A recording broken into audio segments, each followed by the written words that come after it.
Salutare oameni buni, astăzi este joi, este webtime. Astăzi vorbim despre hosting, adică găzduire web.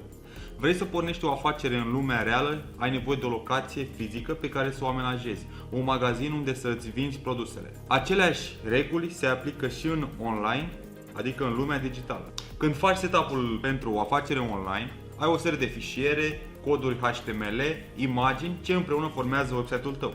Aceste fișiere ocupă un spațiu și au nevoie de o locuință, dacă putem spune așa.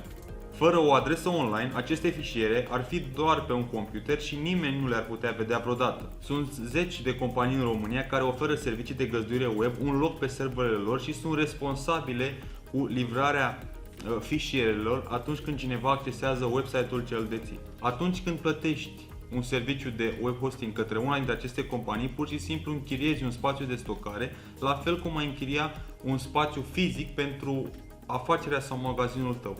Cu cât numărul produselor este mai mare, cu atât și spațiul destinat magazinului, și aici mă refer la cel fizic, este mai mare. Același lucru se întâmplă și în cazul magazinului online vis-a-vis de spațiul de stocare, adică web hosting. Câteva cuvinte despre numele de domeniu. Atunci când te-ai hotărât să pornești o afacere în online, să zicem un magazin online, cumperi un nume de domeniu. Numele de domeniu este practic adresa ce firma o are în online, firma ce o deții. Hai să o luăm altfel. Dacă ți deschizi un magazin fizic, vei oferi clienților o adresă. Adresa este formată dintr-o stradă, un număr, județ, oraș. Dacă îți deschizi un magazin online, vei oferi clienților adresa acelui magazin online, adică numele de domeniu. De fiecare dată când cineva scrie numele de domeniu, acesta este convertit într-o adresă IP. Compania de hosting localizează fișierele conectate la acea adresă IP și returnează imaginile, videoclipurile și textele care alcătuiesc în cele din urmă website-ul. De fiecare dată când vei începe un website nou, alege un nume de domeniu care reflectă perfect afacerea ta. Care sunt acele tipuri de hosting? Să începem cu primul și anume shared hosting sau găzduire parțială. Este cel mai comun tip de hosting, fiind potrivit pentru majoritatea celor care au o afacere online. Prin acest tip de hosting, mai mulți clienți împart spațiul de stocare de pe un server puternic. Care sunt avantajele? Suportabilitate. Este mult mai ieftin să împarți spațiul de pe un server decât să închiriezi întreg serverul. Ușor de utilizat. Serverul este preconfigurat, bine organizat, ușor de utilizat. Compania de găzduire va face toate actualizările de întreținere și securitate pentru tine.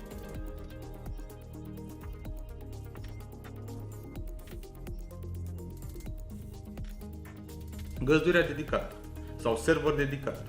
În cazul acesta ai un întreg server doar pentru tine. Nu mai împarți serverul cu alți proprietari de site-uri. Asta în cazul în care optezi pentru pachet de găzduire dedicat. Care sunt avantajele? Îți poți personaliza serverul din punct de vedere hardware și software. Resurse nelimitate.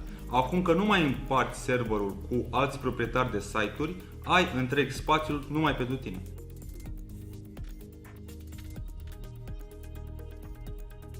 Un alt avantaj foarte important la serverul dedicat este că ai control complet asupra lui, adică ți-l poți configura așa cum dorești. Un alt tip de hosting este VPS. Acesta are toate caracteristicile unui server dedicat, dar se aseamănă la preț cu un server partajat.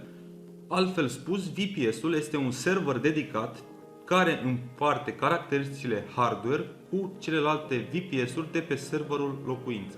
Ultimul tip de găzduire este găzduirea în cloud. Acest tip de găzduire este considerat cel mai fiabil. Decât să se bazeze pe spațiul de disc al unui singur server, cloud-ul își trage puterea din mai multe resurse, asigurându-se că nu vei avea niciodată întrerupere. Cam atât am avut să vă spun pentru astăzi din subiectul găzduire web.